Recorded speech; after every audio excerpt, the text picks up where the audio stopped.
Good morning, everyone. Today is Wednesday, the 22nd of July. We are all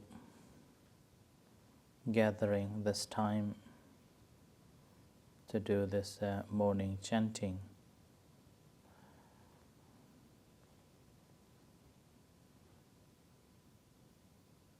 To show our respect and the veneration to the Buddha for his kindness and compassion.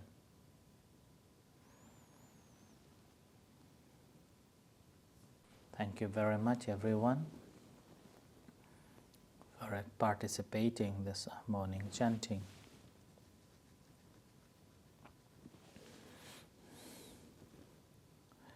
So this morning, when we talk about the treasures and the wealth, we often think about money and jewelries and golds and silvers and so on. In Aberdeen itself, there's one area where you can see the streets name being Diamond Street, Ruby Street, Silver Street, Golden, Golders Street, and so on. And that's simply because the goldsmith used to live around in that area and was one of the famous supplier and a business around in Aberdeen.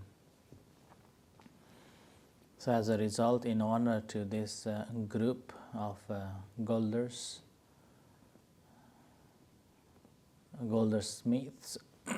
these names been given, which later changed, the city changed to oil business, and the goldsmiths have been almost vanished from Aberdeen. And I saw it in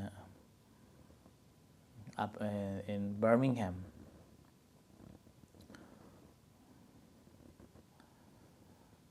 So these are known as the great treasures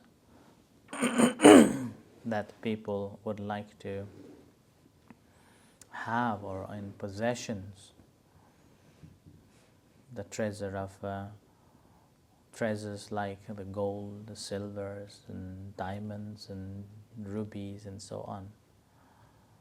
Nowadays, when you get married, they will ask for the diamond rings, which cost a fortune.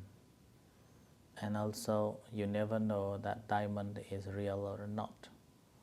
When you were sold, you may be told that this is a pure diamond, but once you have bought it and if you return it, maybe they will chuck half of the price or only give you a quarter of the price, like that.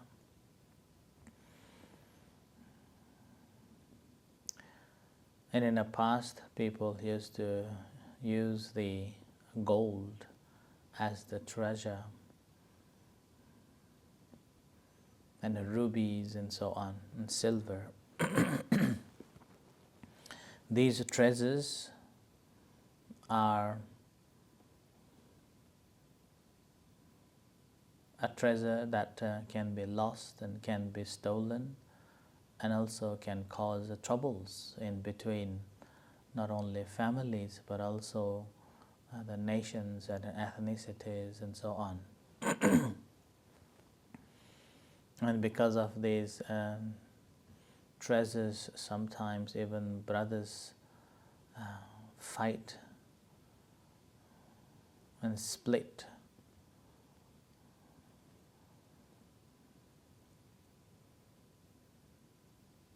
So that's why these external material treasures are not regarded as the great treasures. apart from we accumulate them while we have it, and we use them during our lifetime, only for the comfort of our life, comforting our living standard. But in Buddhism, there are also 7 types of noble treasures, also known as the 7 jewels or 7 wealths, representing the spiritual wealth accumulated by an enlightened or noble practitioners. And these are wealth, it's an inner wealth, not related to the material wealth. It's just the inner wealth.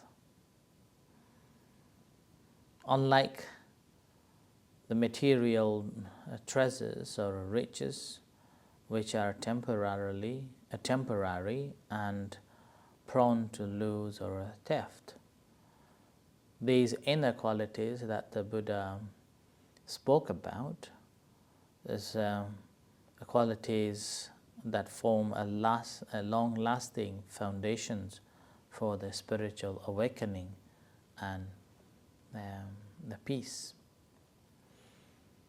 The Buddha encourages us to have these 7 treasures. So the first treasure is known as the saddha, which is faith or confidence or conviction. So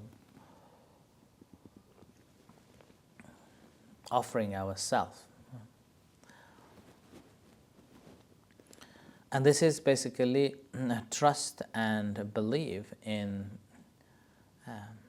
not other than the teachings of the Buddha.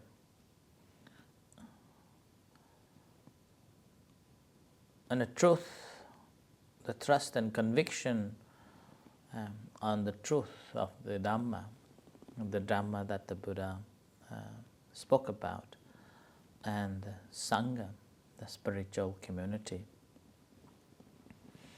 And these faith and our confidence or conviction to our conviction of ourselves to the Triple Gem, the Buddha, Dhamma, and the Sangha, is in fact it serves as the beginning point that motivates us to walk in the path, the Dhamma.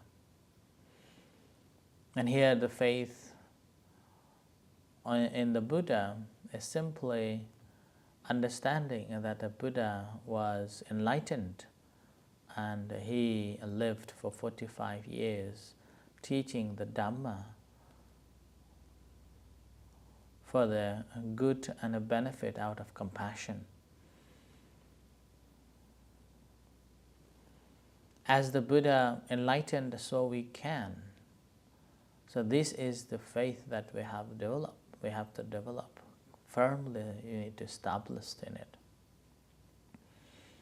And this establishment is known as the firmly established faith, called Achala Saddha, like the stone on top of the mountain won't be shaken by the rain or the wind.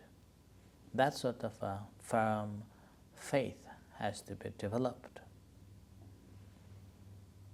In the meantime, the faith on the Dhamma is that we have firmly believing in or conviction that the Dhamma is the reality, and whoever practices accordance with the Dhamma, and they will find real happiness here and hereafter.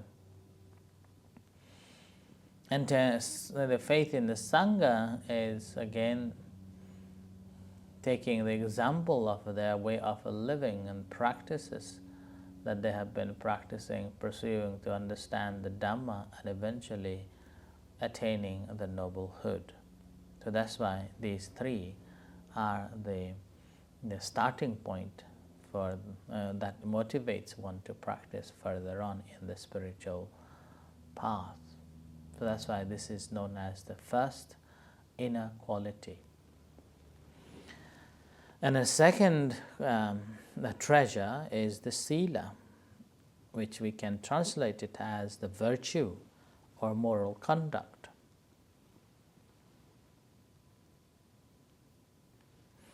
And here, this is basically, we are practicing in accordance with the precepts and also ethical integrity. And here, at least practicing of 5 precepts is the key, and it's the form. It stabilizes our mind and it protects ourselves from any sorts of a harm or a danger may occur in our life. Oftentimes, we got into troubles simply because breaking the rules, the precepts. But if we are living in accordance with the precepts, then there no need to be afraid or have fear, and no harm will come to you. So that's why the sila, the precepts, are the key, and this non-harming, not stealing, not having sexual misconduct, and not speaking lies are the basic form of a living virtuous life. And that the virtuous life itself is a treasure, inner treasure that no one can steal, nor it will lose.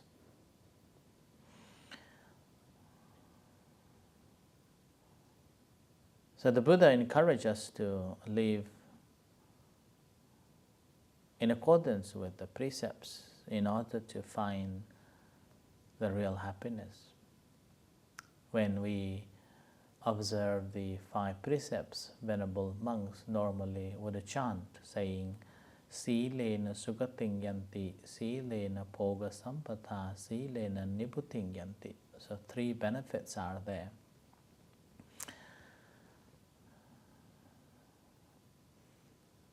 So the first benefit is that whoever practices in accordance with the sila would be happy in whichever realms they will reborn in the samsara.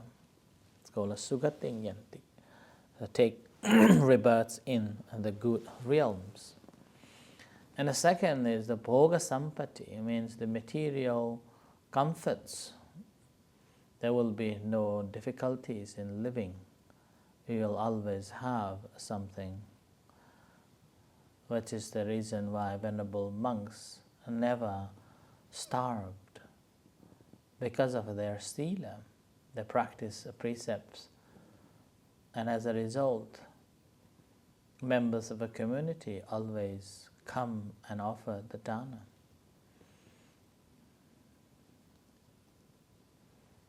So that's why it's called a bhoga sampati, means the material comfort one will receive. And the last one is a nibbutting yanti, can lead to the liberation. So that's why this practice of virtuous living is very important, and also the great foundations towards attainment of liberation. And number 3 is a moral shame. It's called hiri, or conscience, conscientious conscience. Is an internal sense of a dignity and healthy, and also self-respect that causes one to shrink away from unwholesome or destructive actions out of a personal integrity.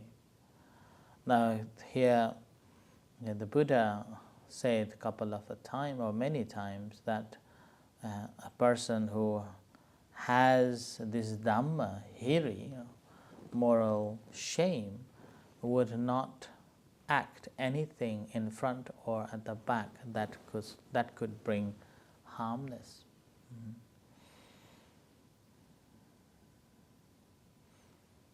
So this is also known as the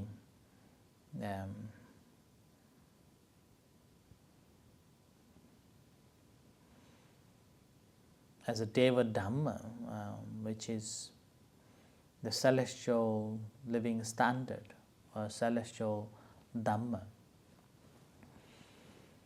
that makes one a good person, that makes a good person to be like a god, or deities. So that's the hiri. And the next one, the fourth one, is a moral dread or otappa, a fear of a wrongdoing. And now this is again, even slightest wrongdoing, thinking of its results, not committing them, or an awareness of the consequences of unskillful actions or reactions, and understanding the harm wrong action brings to oneself. So that's why it's called otappa, having a fear of any action that we have done and its results that brings unhappiness. So that's called otappa. And now hiri and otappa are known as the Deva Dhamma that makes one to be a deity. And number 5 is learning, or bahusatya, means the great learning or a knowledge of the Dhamma. It's like a Venerable Ananda always keep himself open-minded and ready to learn from everybody. Ananda was the utmost who is a knowledgeable person, or a person who could remember things, or a deep familiarity with the Dhamma teaching, and again, which is again through listening to the Buddha and investigating and reflecting and remembering the truth. So the Venerable Ananda was, and his capability of remembering the Dhamma, we have the Tripitaka and the teachings of the Buddha until now. So we are in a way indebted to the Venerable Ananda for this, the wisdom that preserved until now. And then the 6th one is the generosity, or selflessness. Generosity is again always been the foundation for all of us to create the harmony and cohesiveness in the community. So inclination to give freely, share resources, and let go of attachment and cultivation and ungrudging, and also open-hearted mind. So this is a form of a letting go that I normally see it as training our mind by giving things away and starting to give away to the monks, and eventually we learn to share, and this is sharing at the end becomes the important factor for letting go. So that's why, and that material things that we let go helps us to let go of emotions and feelings, and eventually able to let go of a personality view, which is the first ladder towards the enlightenment. Oftentimes people may think that they have been studying Dhamma quite a lot, or even going into meditative states and meditation for a long period of a time, but somehow they are still attached to their identity or their feelings. So as a result, sometimes they even can't give up or can't accept the different taste of the food. So they like to eat the taste that they please.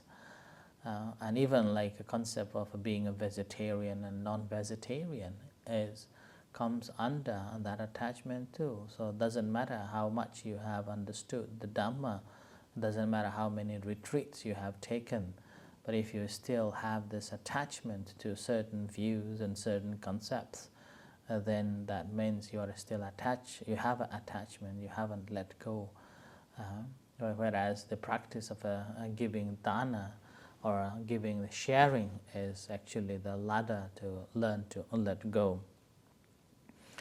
Let go of everything, even the attachment to our own body and the mind. And the last one is the wisdom, which is the deep understanding of a reality as it is, seeing the nature of impermanence, suffering, and non-self. So this is actually the highest position or highest ultimate understanding on the truth and the reality that frees the mind from all kinds of suffering. So that's why in the Buddhist thought, material wealth cannot safeguard a mind from anxiety and sorrow, which is the reason why when people have their wealth, they try to create the securities in many forms to keep or to keep it safe or for the security. Whereas these noble 7 treasures that the Buddha proposed or encouraged us to practice is the true wealth, because they remain within a person across and lead directly to the freedom of Nibbana. So that's why these are the 7 qualities of the treasures that the Buddha spoke about. If we can develop that 7 qualities in us, then we are really truly a rich person that help us to find a real happiness. So that's why it doesn't matter how much you have, it's a matter of how much you give. And it's not a matter of how much you possess, it's a matter of how much you let go. That defines the happiness and the true realization. So that's why Luang Por Sot, one of the very great meditation masters, said that the more you give, the more you get, or whatever you have given, that belongs to you. So this is the noble treasure that the Buddha talked about. I thought that on the occasion of this Vassa starting, I give this noble treasure, the basic understanding of it, so that we all can take this opportunity to practice the noble treasures to improve and develop more spiritual wealth within us rather than the material wealth. So for this as a reflection for this morning, and let's do the chanting.